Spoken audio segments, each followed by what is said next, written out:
And my father always said, it was a big deal.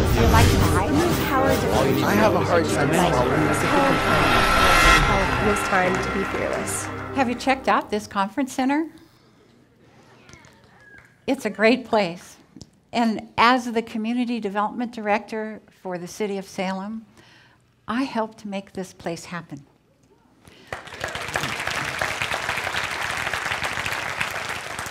Thank you. And I'm proud of the work that I did. And it was everything that I loved about my job. It was risky, and it was challenging, and it was fun and exciting. And I was contributing to my community in a big way, and I knew it. And it was going to matter. It was going to make a difference to the people who lived here. And when I thought about retiring from my job, that's what I was worried I was going to miss, that kind of thing. Who would I be without my carefully constructed professional identity? What would I do? How could I continue to contribute to my community in such a big way? I knew it was the right time to retire, but I just wasn't sure how it was going to go. About that time, I heard about Karen Amaritico. Karen is a caterer in Southern Oregon, and she had just finished a whole year of baking a pie every day and giving it away. And I thought, well, there's something that I could do. It would give me some continuity every day, and it would be creative, and I'd have to reach out to someone every day.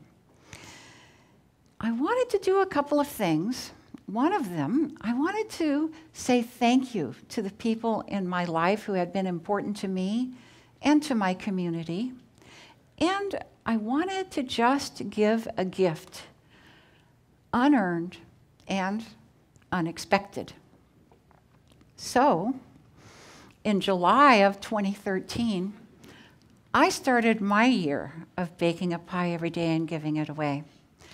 And the first reaction I had was one of fear. Can I really keep this up? How are my pies going to turn out? I wasn't a great baker. And would a stranger really take a pie from me? But the second feeling I had was a feeling of great wealth. I had 365 pies to give away.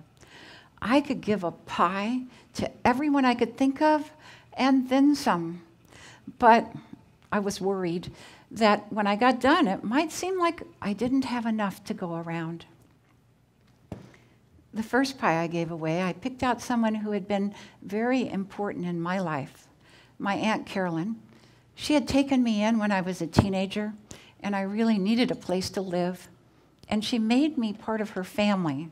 In fact, I learned what a family was because of my Aunt Carolyn, and I was proud and honored to be able to give her my very first pie.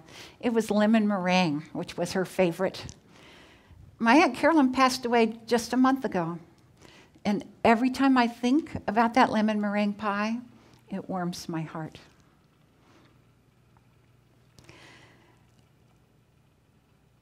It took me almost 3 weeks before I worked up enough courage to offer a pie to a stranger. Pie is a very personal gift. I made it with my own hands in my own kitchen with personally selected ingredients. And every pie I made, I was invested in. And on behalf of the recipient, it takes an element of trust. Would you take a pie from a stranger? I learned that I had to create a relationship. It was a little bit like a pickup in a bar. Just think about that. Hi there. Do you come here very often? Do you like pie? Most of the time that worked. I was encouraged by the responses that I got. You made my day. This is the best thing that ever happened to me. How did you know that I needed this today?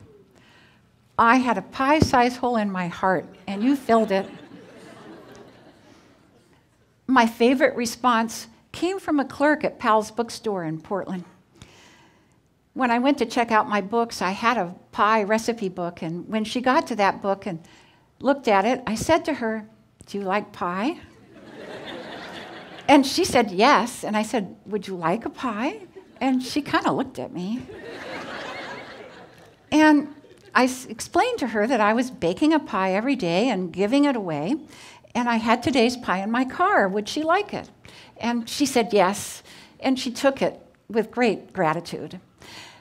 But that night, I read on her blog, she said, "You'll never guess what happened to me today.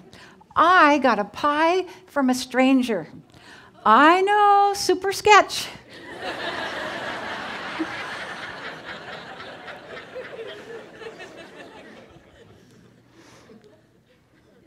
I was touched by the stories that I heard and experienced. I found Leo out in front of Salem Center Mall, just a few blocks from here. He was playing his guitar, and he had a couple of buddies with him. And when I walked up to him with the pie in my hand, he took it without hesitation. And he said, "Ma'am, I've been in a lot of towns before, but nobody's ever given me a pie."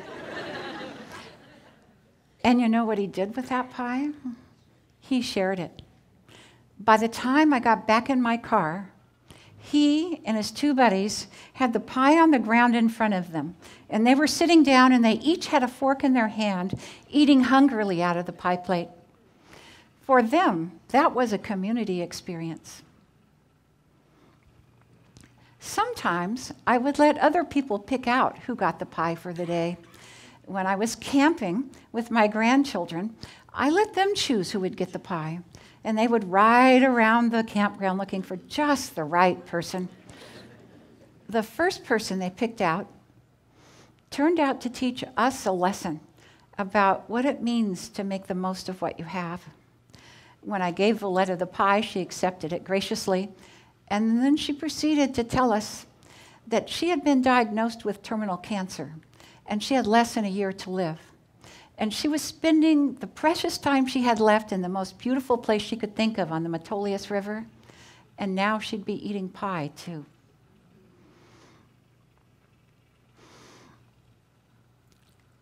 It took me the whole year before I worked up enough courage to give a pie to someone I knew didn't like me. It was the hardest thing that I did. When this person saw me with the pie in my hand, she put her hand up, and she turned her back, and she walked away. Was I devastated? Yes. Would I do it again? You bet. By that time, I had so many positive experiences in giving pie away. It had been well worth the risk. I gave that pie to someone else who really enjoyed it. My blog that I created for that year turned out to be a matrix of all the stories that I heard coming together to make the story of my life for that year and the story of my community. And I learned an awful lot from that year. I learned that everybody has a story. And I learned that I had plenty to give, and I could give in lots of different ways. And every person I gave a pie to, it mattered to them every bit as this conference center did. And I learned how to do a great pickup in a bar.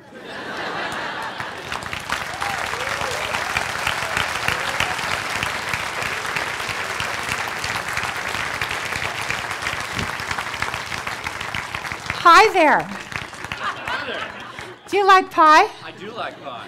Well, do you like apple pie? Love apple pie. Well, this pie is for you. Thank you, Jen.